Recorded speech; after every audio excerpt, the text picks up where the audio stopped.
merci une nouvelle fois de m'inviter à ces rencontres. J'essaie de jamais les manquer, même quand il n'y a pas de débat, même quand je n'ai pas à prendre la parole, parce que c'est un moment pour moi très important pour le cinéma et pour ses acteurs. Il y a beaucoup d'engagement dans ces rencontres. On se soucie du monde tel qu'il va et de l'avenir du cinéma et de la culture en général, et pas seulement du cinéma, et je trouve ça important. Moi, je vais peut-être commencer par vous dire que j'interroge vraiment le titre de cette table ronde. Actif stratégique. Est-ce que vraiment la culture a intérêt à rentrer dans ce langage ? J'ai été chercher la définition. C'est une définition du monde de l'économie et de la finance qui dit, excusez-moi, eh ben dis donc.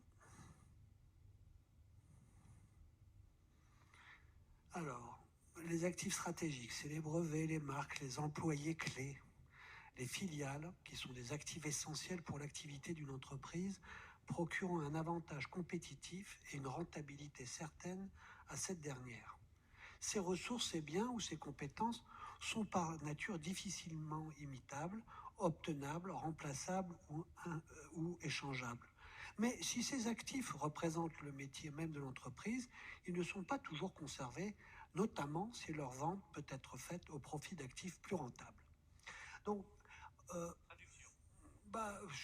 c'est assez simple, c'est-à-dire que si on fait rentrer dans ce langage qui a du sens la culture et le cinéma, alors on plombe tout, parce que le problème de la rentabilité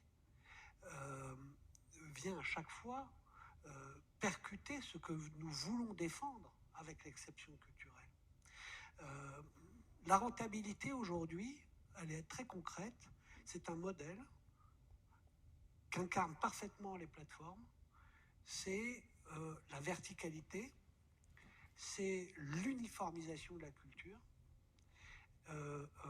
pour toucher le plus grand nombre, mais en abaissant l'ensemble des critères de qualité et de diversité. Donc c'est la fin de la culture, parce que la culture, c'est la diversité.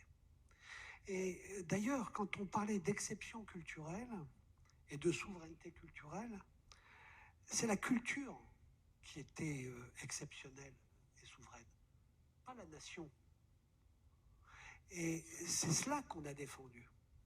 C'est le côté exceptionnel de la culture pour la préserver, la protéger, parce qu'elle n'est pas une marchandise comme les autres. Donc, j'interroge le langage de la rentabilité, de l'actif stratégique, etc., parce que lui-même c'est antinomique avec ce que nous voulons défendre quand on défend l'exception culturelle. C'est mon point de vue, mais je comprends bien le sens du titre, c'est-à-dire l'actif stratégique au sens où c'est quelque chose que l'on doit absolument protéger, qui n'est pas justement jetable, vendable, n'importe comment, mais en réalité, vous avez vu dans la définition que j'ai donnée, c'est que même l'actif stratégique peut se manger lui-même, parce que s'il devient rentable en le vendant, on peut le lâcher. Or, la culture, il ne faut jamais en faire une marchandise comme une autre. Bon. Donc, c'est par rapport à tout cela qu'on a mené des combats. Alors, les combats au niveau politique, ça a été de prendre conscience très vite, dans le monde tel qu'il est, que ça devait être un combat européen. Et qu'on pouvait pousser nationalement, mais que si on n'arrivait pas à des cadres européens qui sanctifient quelque part l'exception culturelle, qui directive SMA, directive droit d'auteur, qui protègent, on aurait des difficultés à avoir des points d'appui. Je donne un exemple. J'ai fait passer une loi sur les droits voisins pour les éditeurs de presse. C'est bon.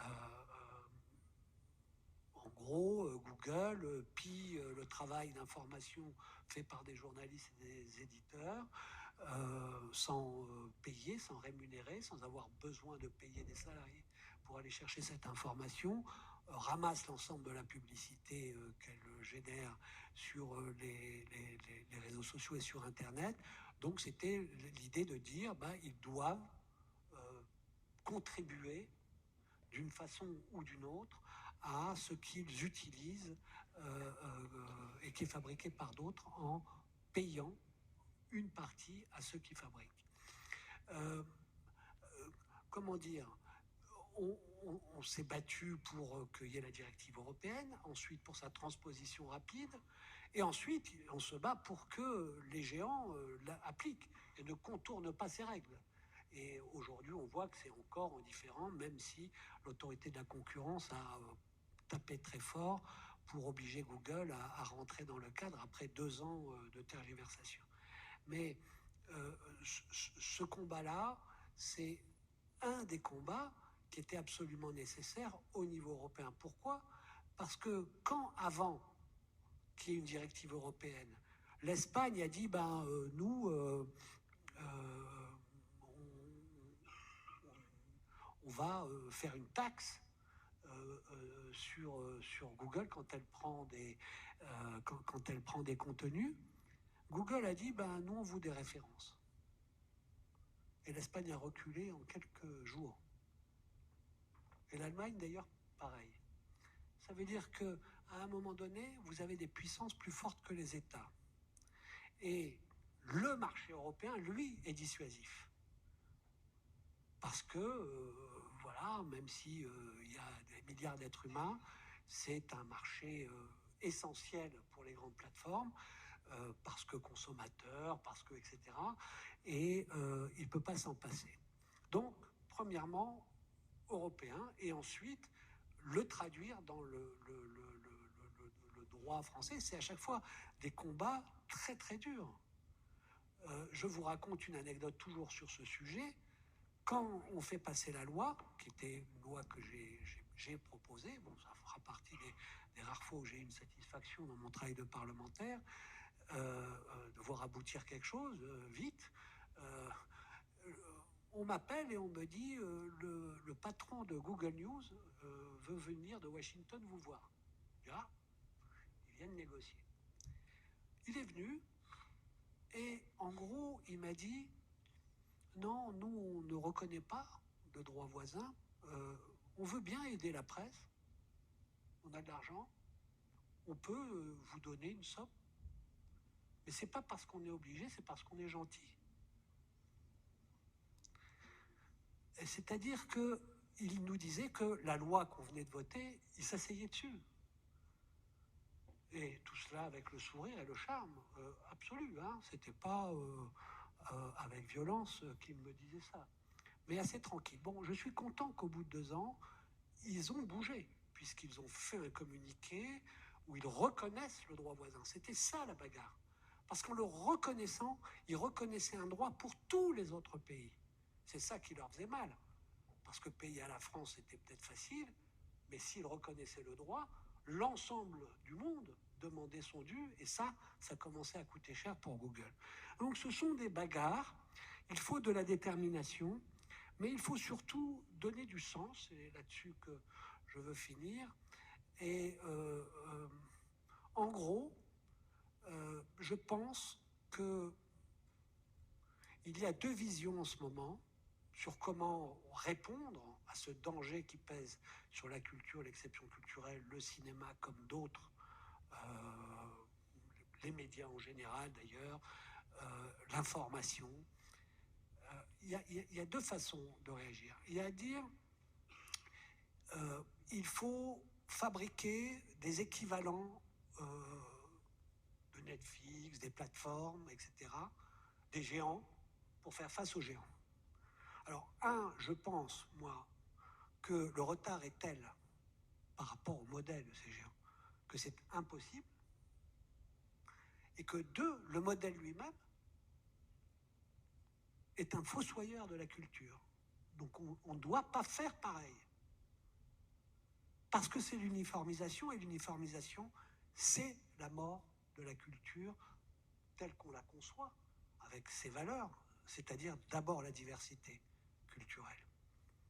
Parce qu'il y a des modèles culturels qui sont différents, comme vous avez dit, la Chine, les dictatures, et j'espère que des projets de grands groupes en France qui regardent, qui ont une importance pour le cinéma, le projet idéologique et culturel qu'ils portent, là je dis le groupe Bolloré,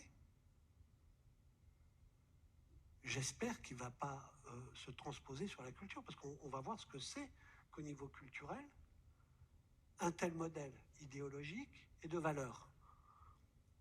Donc je ne parle pas de la culture en soi, je parle de la culture telle que notre pays l'a portée, c'est-à-dire porteur de diversité, de possibilités d'émancipation, de création libre, d'ouverture sur le monde.